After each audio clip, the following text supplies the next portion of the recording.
अखिलेश भैया अरे रे गए दरे देखो फ्रिज और टीवी है अपने दमदा की बनी बेटी बीवी तू अपने दमदा की बनी बेटी बीवी।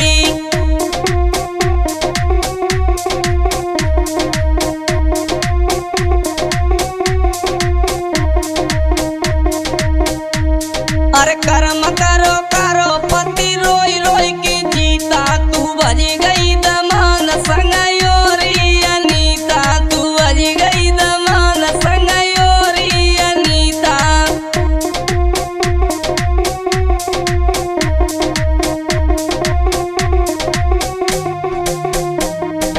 कर्म करो करो पति रोई रोई की जीता तू बजी गई दमान संग योरी अनीता तू बजी गई दमान संग योरी अनीता।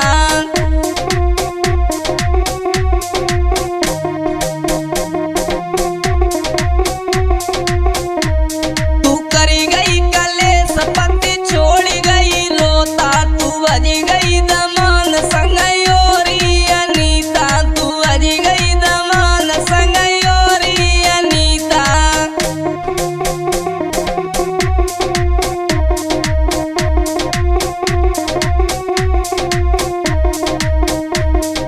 बिटिया के आंसू जे गिर रहे मटर के आए रे गए रसगुल्ला जे दरे बफर के।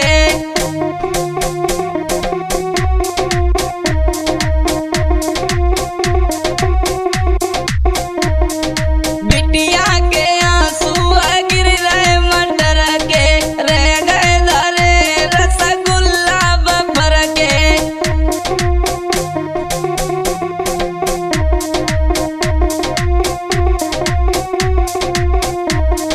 नाई लगो टेंट न बिछ पाए गलीचा तू बजी गई दमान संग योरी अनीता तू बजी गई दमान संग योरी अनीता।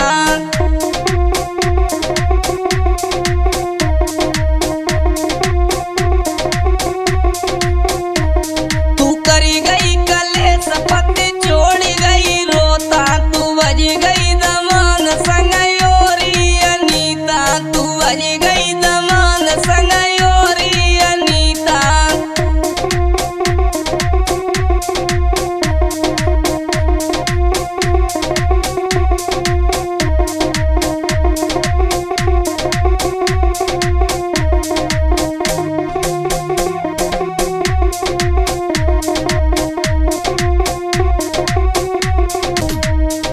करी गई कलेश पति छोड़ी गई रोता तू बजी गई दमान संग योरी अनीता तू बजी गई दमान संग योरी अनीता।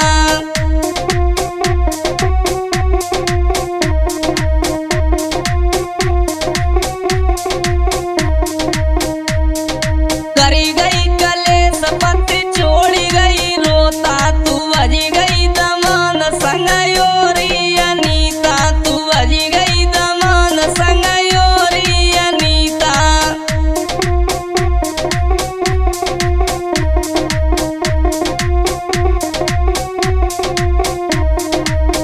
हाँ दोस्तों, जो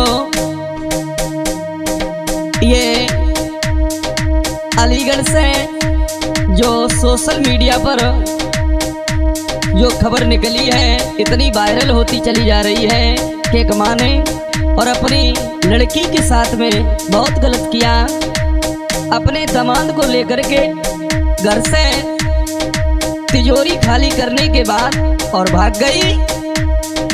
करी गई कलेश पति छोड़ी गई रोता तू बजी गई दमान संग योरी अनीता तू बजी गई दमान संग योरी अनीता।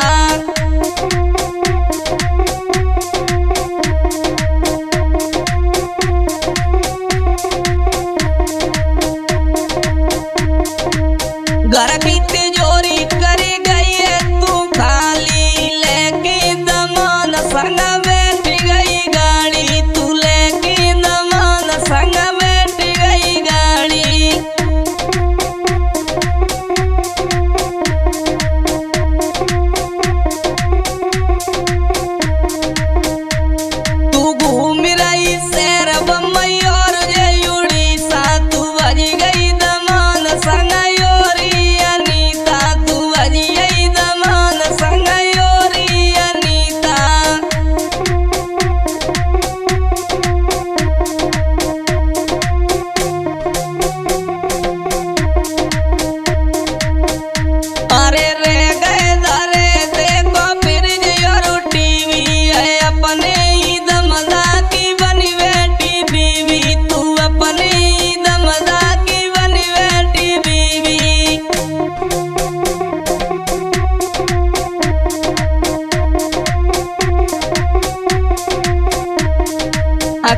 भैया अरे रे गए धरे देखो फ्रिज और टीवी है अपने ही दमदा की बनी बैठी बीवी तू अपने ही दमदा की बनी बैठी बीवी।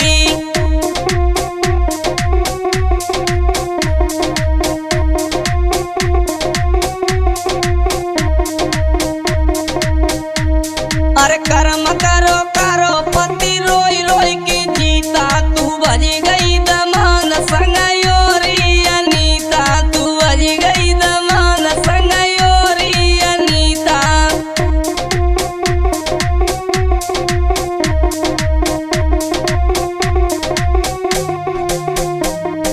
कर्म करो करो पति रोई रोई की जीता तू बजी गई दमान संग योरी अनीता तू बजी गई दमान संग योरी अनीता।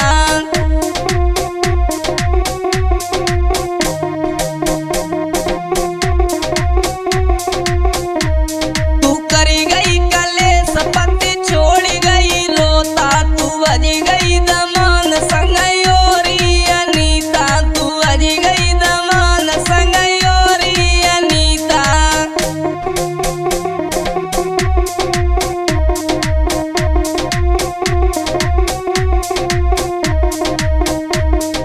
बिटिया के आंसू जे गिर रहे मटर के आए रे गए रसगुल्ला जे दरे बफर के।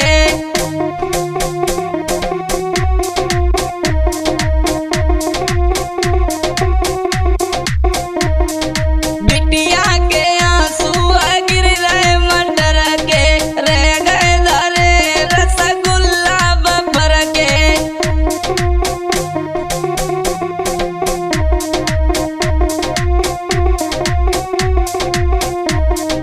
नाई